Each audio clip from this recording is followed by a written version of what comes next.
All right, welcome to chapter 21, part 2. So it's easy for us to think that it's the recessive allele that is the problematic allele, and it's not true.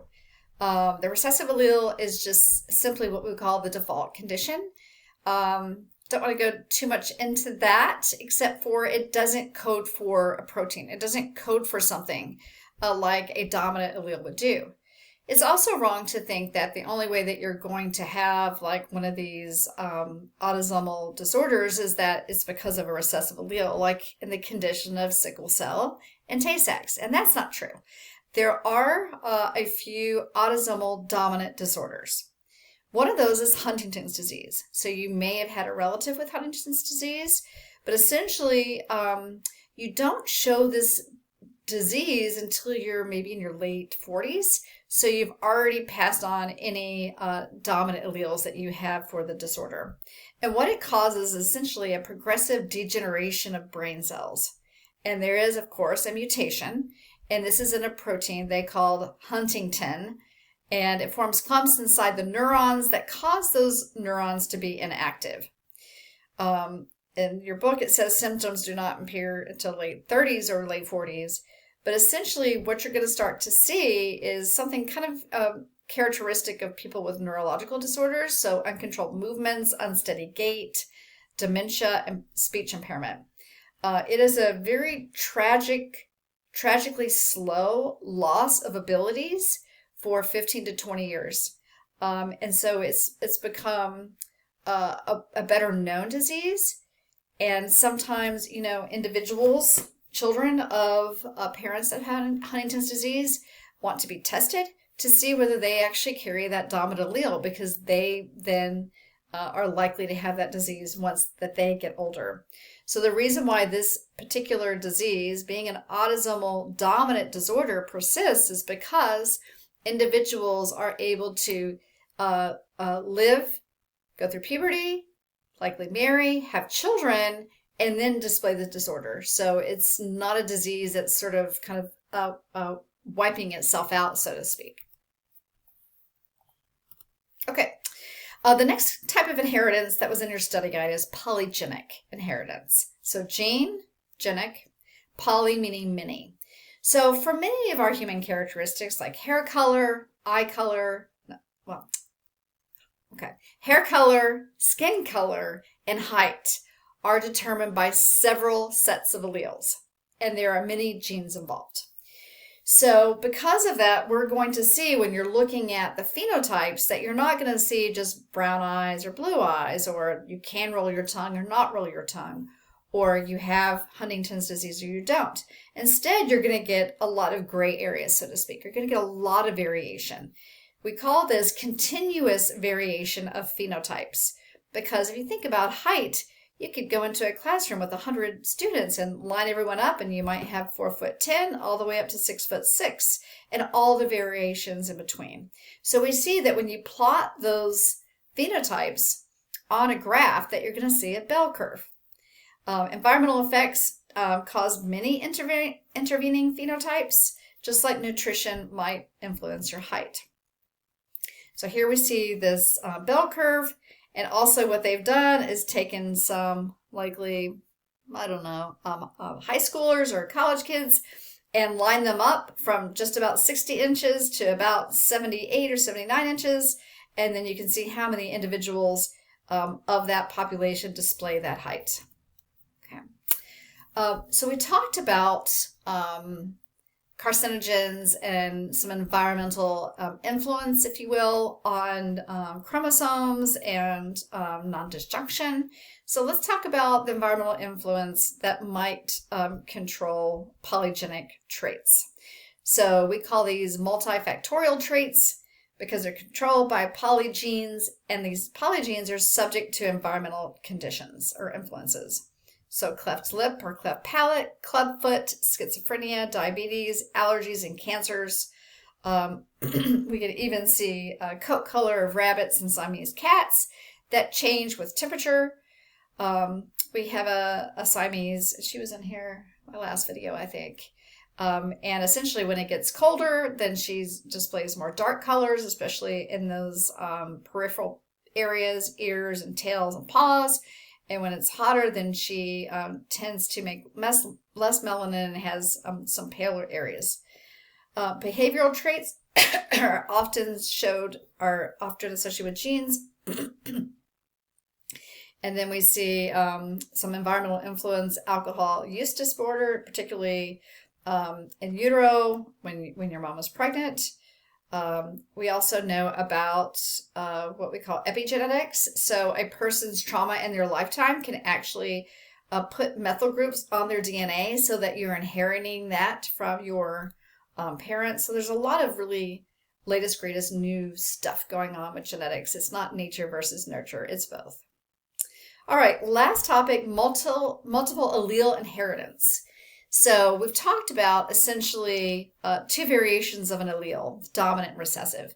With multiple allele inheritance, what we're talking about is that there's more than two alleles. And the one that comes to mind is the ABO blood type. So there are three particular alleles that are involved. So the actual gene is called I. And if you have a capital I, then it is a dominant allele. And there's two variations of the dominant allele. There is A and B. So that's why you see capital A and two varieties, capital A or capital B. So capital A codes for a type of sugars on your red blood cells. B codes for a different kind of sugars on your red blood cells. And then the little I, which is recessive, means that you don't have any of those sugars on your red blood cells. IA and IB are also codominant because you can have both of them. So people with AB blood type are I superscript A, I superscript B. Now, the way to be an O blood group is that you have two of the recessive little i's, okay? So you're homozygous recessive. So if you're heterozygous, then you are IA, IB. Now, we've hit IA, IB, and little I. So let's take a look at how do you get A blood. So remember, the dominant allele here is going to carry one of these sugar attachments on the red blood cells. So I can be type A and have two dominant alleles, or I can be type A and have one dominant allele and then the recessive allele. Remember, the recessive doesn't code for anything, no sugars, so you're just A.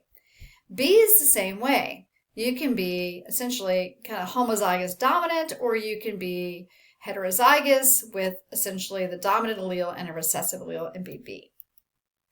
And this is how it works out with the Punnett square. Again, you are going to take the possible alleles from one parent. So here's the male, here's the sperm. And we put that on the left-hand side of the square. So these are each rows. We take the possible alleles or the eggs from the female, and we put them at the top of each of these columns.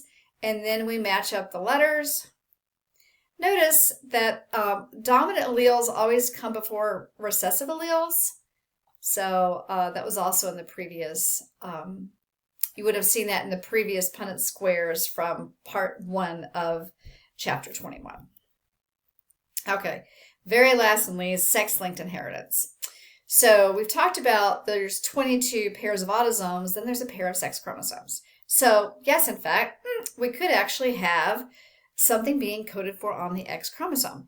Now the Y chromosome doesn't code for very much, it's teeny tiny, but it contains the gene that's responsible for determining male gender. Okay. Generally we don't have Y chromosomal disorders, but the X chromosome is quite large and it can code for some X-linked disorders. So X carries the genes affecting both males and females because we all have an X. I'm XX, my husband XY. Right? So we all have the X.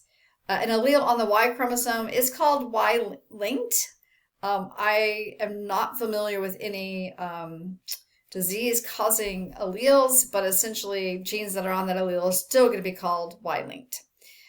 Sex-linked genetic disorders can be either X-linked or Y-linked, but we're going to focus on the X-linked. And they're referring to this as sex-linked.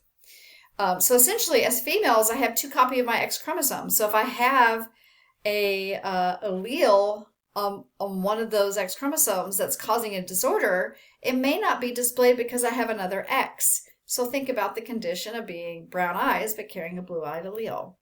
So let's take a look. Sex-linked traits, again, we're really just thinking about X-linked. Here are the males. Remember, males only have one copy. So they either have the dominant or the recessive allele for normal color vision. So if you have the dominant allele, you have normal color vision. If you have the recessive allele, then you have some degree of color blindness. As males, you're either normal color vision or colorblind. For our females, there's actually 3 possible genotypes and 3 possible phenotypes. For the males, there was only 2 of each. So I can be essentially a homozygous dominant, sex-linked, normal color vision female. I can be essentially a carrier female, but I have normal color vision because I have a normal dominant allele that is coding for all the cones that I need for my color vision. And I could be a female that actually inherited a recessive allele from both of my parents, and so I am colorblind. So the genotypes, again, are the letters. The phenotypes are the words that describe your condition. Again, we can do Punnett squares, just as before. And here we're looking at normal color vision, and we're looking at colorblind, but we also could think about being a carrier. So this individual right here is a carrier, female because she's XX, but she has one recessive allele, so she's carrying that allele for color blindness. There are some other sex-linked recessive disorders, Duchenne muscular dystrophy, Fragile X, and hemophilia.